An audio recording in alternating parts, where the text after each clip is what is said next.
Hey everyone, in this video I'm going to show you how you can connect your telephony with voice AI agent on SigmaMind AI.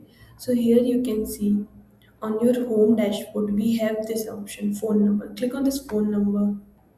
Here I have already added two phone numbers that I'm going to use for my inbound call and outbound call. You'll just have to give the name of your phone number. I have given like marketing demo number. In inbound call settings, you have to select the AI agent that you want to configure with this phone number. So whatever AI agent you have made on Sigma Mind AI, all you can see here, you can select one of them. So whenever someone call on this phone number, this AI agent will automatically trigger. Same way for outbound call settings, you just have to give the number and select the AI agent that you want to configure for the outbound call, and that's it.